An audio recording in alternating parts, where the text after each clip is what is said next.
Kiev fera tout pour faire avancer les négociations d'adhésion à l'UE, a déclaré le président ukrainien Volodymyr Zelensky lors de la cérémonie d'ouverture de la présidence danoise de l'UE à Århus. Il s'exprimait aux côtés de la première ministre danoise Mette Frederiksen, du président du Conseil européen Antonio Costa et de la présidente de la Commission européenne Ursula von der Leyen. Mette Frederiksen s'est engagée à soutenir les efforts de l'Ukraine pour rejoindre l'Union européenne. Le Danemark entend profiter de sa présidence au Conseil de l'UE pour exercer une pression maximale sur la Hongrie, qui a déjà opposé son veto aux négociations d'adhésion de l'Ukraine. Cette décision intervient alors que la Russie continue d'intensifier ses attaques contre l'Ukraine et que les États-Unis ont récemment annoncé qu'ils cesseraient de fournir à Kiev certaines armes promises. Interrogé sur cette pause dans l'assistance militaire, Volodymyr Zelensky a indiqué qu'il s'entretiendrait bientôt avec le président américain Donald Trump, mais n'a pas donné plus de détails. Le président ukrainien a plutôt appelé l'Union européenne à investir davantage dans l'industrie de la défense de Kiev.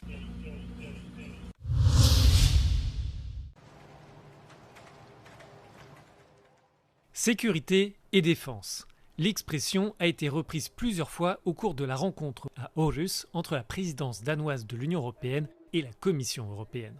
Au cours du semestre, Copenhague compte faire avancer l'effort de réarmement des 27 et identifier les capacités manquantes. If we are not willing to stand up for our continent, then who are we as Europeans? We need to rearm Europe by no later than 2030, and I look forward to the roadmap on how to achieve this objective, so that we can develop common capabilities, scale up our defense industry, procure together and break down any barriers and obstacles in our way. Le Danemark estime que la politique migratoire est aussi une question de sécurité. Or, selon la première ministre danoise, le système européen est défaillant. Elle souhaite donc de nouvelles solutions. Pour sa part, la présidente de la Commission liste les points du pacte sur la migration et l'asile sur lesquels le Danemark doit avancer. The Pact for Migration and Asylum has to be implemented, but then we have the operational side. Under your presidency, we can make progress on our return proposal, on safe third countries concept and the safe countries of origin. Pendant sa présidence semestrielle, Copenhague compte aussi consolider la compétitivité de l'Union face aux turbulences commerciales. Russian aggression, Donald Trump's tariffs, Chinese overcapacity, fierce global competition, the climate crisis. The Danish presidency of the EU Council begins amid challenges that are formidable and unpredictable. Denmark has the hard task of keeping the 27 member states united to build a common front. But as geopolitics turn more and more explosive, the fracture lines between the capitals only deepen. Jorge Liboreiro, Euronews, Århus.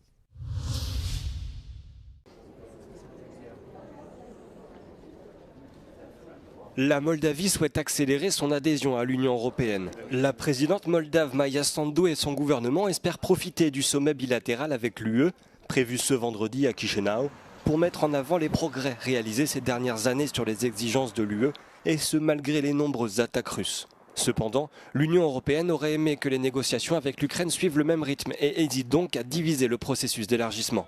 Siegfried Mureșan, membre roumain du Parlement européen, est un fervent partisan d'un processus d'élargissement plus rapide pour la Moldavie. Integrating the Republic of Moldova into the EU would be a smaller effort for the European Union than, the integration of larger countries. So Moldova is a smaller country, so with our support there, we can achieve a lot. Amounts which for the European Union are not necessarily very significant, matter a lot, and they can make a big difference in the Republic of Moldova. Les dirigeants européens doivent présenter les détails du plan de croissance pour la Moldavie, doté d'une enveloppe de 1,8 milliard d'euros, censé donner un coup de fouet à l'économie moldave.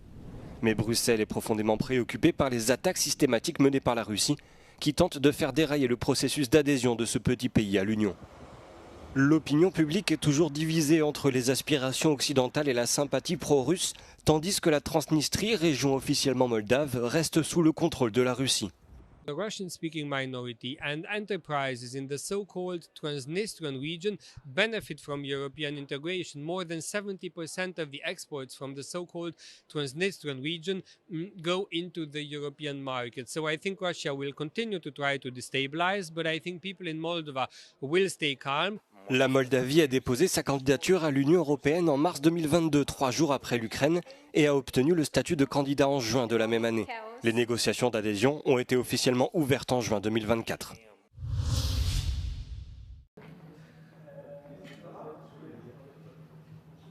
La Commission européenne visée par une motion de censure au Parlement européen. Les eurodéputés devraient en débattre lundi et le vote est prévu jeudi. Déposée par cet eurodéputé roumain, la motion de censure a été signée par des conservateurs et l'extrême droite.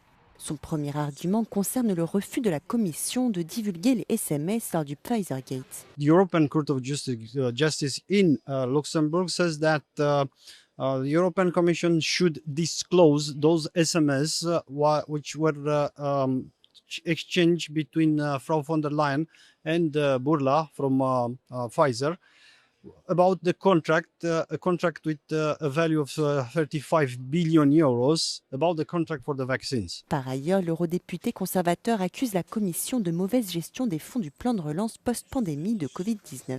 Il assure également que la Commission aurait financé des ONG pour faire du lobbying auprès d'eurodéputés dans le but de promouvoir le pacte vert européen. Des accusations réfutées par la Commission. Pour être adoptée et entraîner la démission du collège des commissaires, la motion de censure doit réunir les 2/3 des suffrages exprimés et le soutien de la majorité des eurodéputés.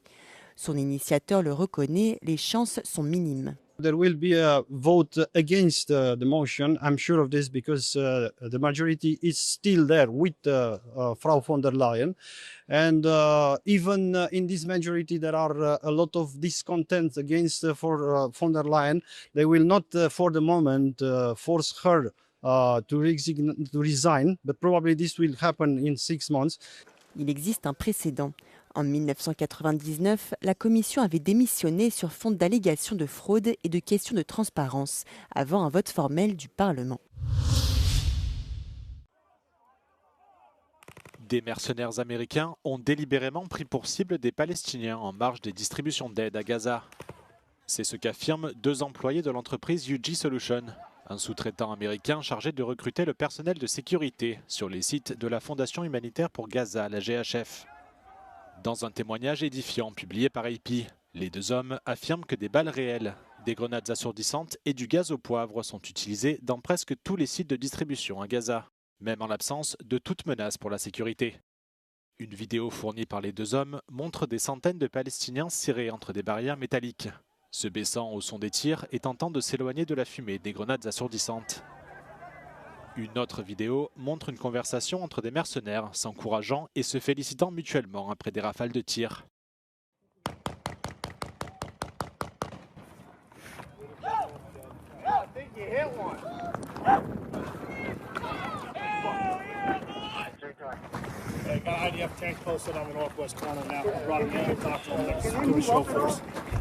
Le témoignage des 2 sources anonymes donne un rare aperçu des opérations de la GHF, une organisation au fonctionnement trouble soutenue par les États-Unis et Israël.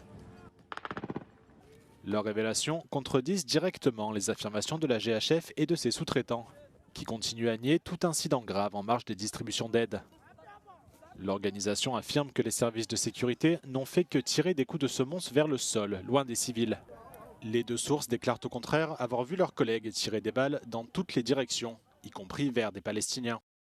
Ils ajoutent que les agents de sécurité engagés étaient souvent non qualifiés, lourdement armés et que le commandement leur donnait carte blanche.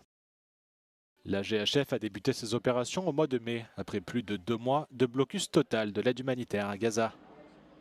Cette nouvelle organisation a été mise en place par Israël et les États-Unis pour remplacer le système précédent coordonné par l'ONU. L'État hébreu accusait en effet le Hamas de détourner les livraisons d'aide, une affirmation contestée par les Nations Unies et par de nombreuses ONG. Depuis le début des opérations de la GHF, les heurts sont quasiment systématiques lors des distributions. Les autorités locales estiment que plus de 500 demandeurs d'aide ont été tués depuis la fin du mois de mai.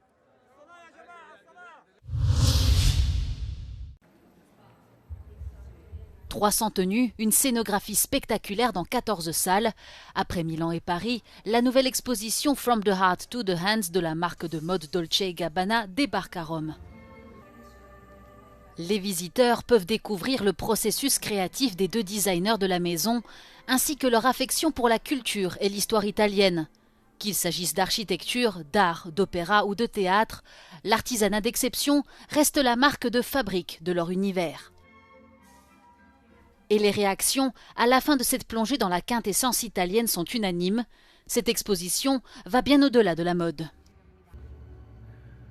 I feel like I learned a lot about like the different techniques, but also a lot about like the Italian culture and like the different cities in Italy. Il mio stile non si identifica in quello di Dolce & Gabbana, però ha sorpreso, ecco appunto, le emozioni che poi oggi ho provato. Qui non vediamo la macchina che lavora, ma le mani che lavorano e si vedono in un modo effettivo. Secondo me rappresenta proprio l'Italia, quindi quando guardi loro vedi l'Italia, quindi mi è piaciuto molto far vedere la Sicilia, la Sardegna, tutta l'Italia. Ho visto anche Napoli perché io sono napoletana, quindi vedere Sophia Loren in quel quadro è stato veramente molto bello.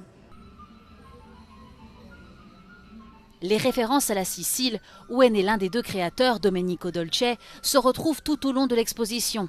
Pour l'édition romaine, 3 salles supplémentaires ont été ajoutées, dont une entièrement consacrée au cinéma, un thème profondément lié à la capitale italienne et à l'histoire de la marque.